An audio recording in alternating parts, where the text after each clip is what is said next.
Hey, all, new day, new verses. We continue on into Deuteronomy. Today we're going to be picking up with chapter 12, verses 1 through 3. Father God, thank you for your word, your wisdom. Thank you that you were with us. Thank you that you give us strength to endure, the strength to do. Thank you that you are the source, our hope, the one who gives us peace and rest and the knowledge that you are good. Lord, lead the way. We worship and pray. Amen. Pick it up at verse 1. Here are the laws and rulings you are to observe and obey in the land Yahweh, the God of your ancestors, has given you to possess as long as you live on earth. You must destroy all the places where the nations you are dispossessing served their gods, whether on high mountains or hills or under some leafy tree. Break down their altars, smash their standing stones to pieces, burn up their sacred poles completely, and cut down the carved images of their gods. Exterminate their name from that place.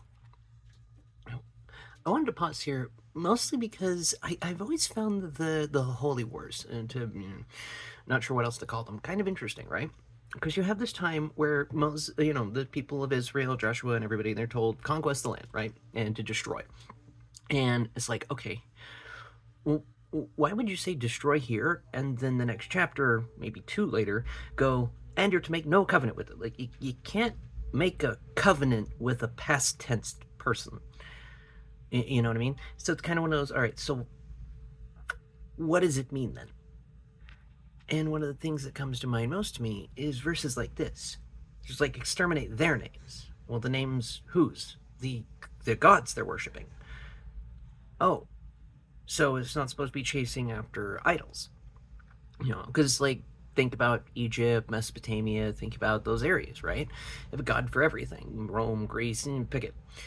A god for the sun, a god for the moon, a god for the stars, a god for a pick a day ending in Y, right?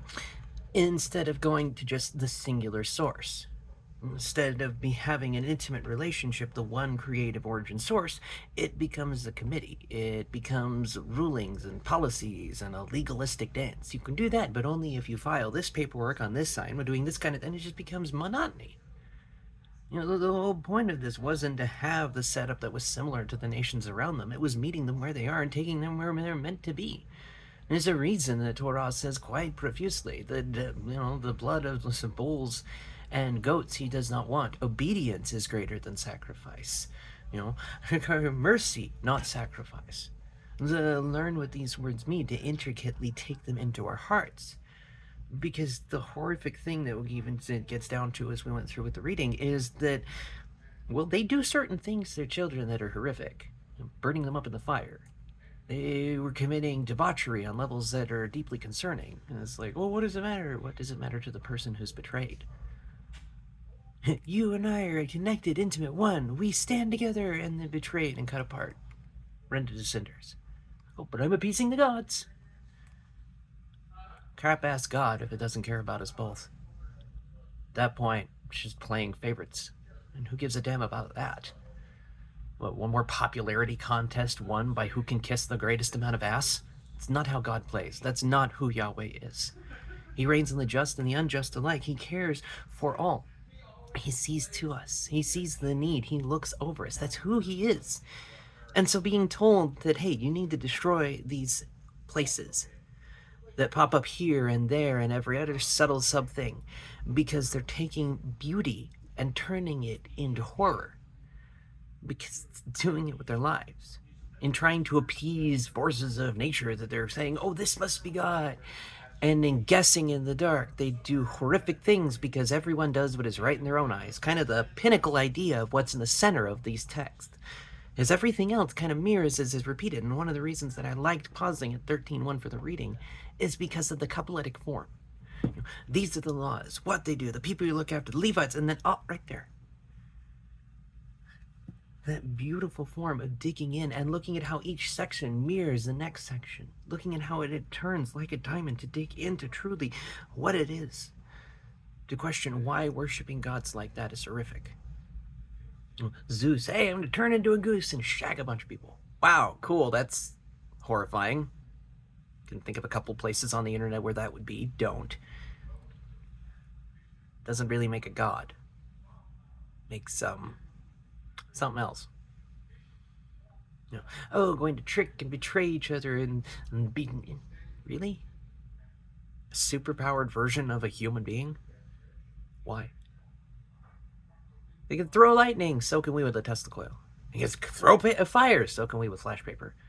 And cast ice, guess what? You'd use the right form of temperature changes, can do that too. They're not superior. Nothings. But stories of great and fanciful things. You don't think human beings can do even more amazing things? Look at what people can do when they put their minds to it. You don't need some outside extraterrestrial force doing this grand epic thing. You just need to let human beings do what they do best to get the hell out of the way. It's the bureaucracy that kills our species more than anything. That's why the ancient way of doing it was so damned. Because it was about filing in triplicate, not about actually knowing the king. Something that a group of slaves, nobodies, brought from the belly of one of the most powerful nations on planet Earth would understand more than anybody else. It's not about pride, position, the lust of the eyes, the lust of the flesh, and the pride of life. It's not the three temptations that tend to mess us up most, although they're definitely there. It's drinking past all of that, all the BS, all the minutiae, just going to him. So that when those temptations come up, it's easy to recite the word because it's already here.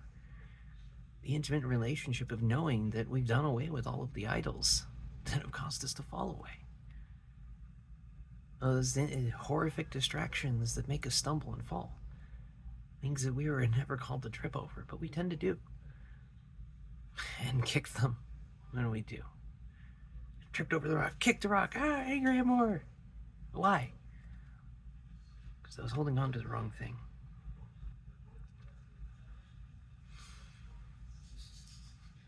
And I really enjoy the first laws that start up with. It's about getting out, granted. Kind of keeps this idea going to show how one connects to the other, and even that I find beautiful and amazing.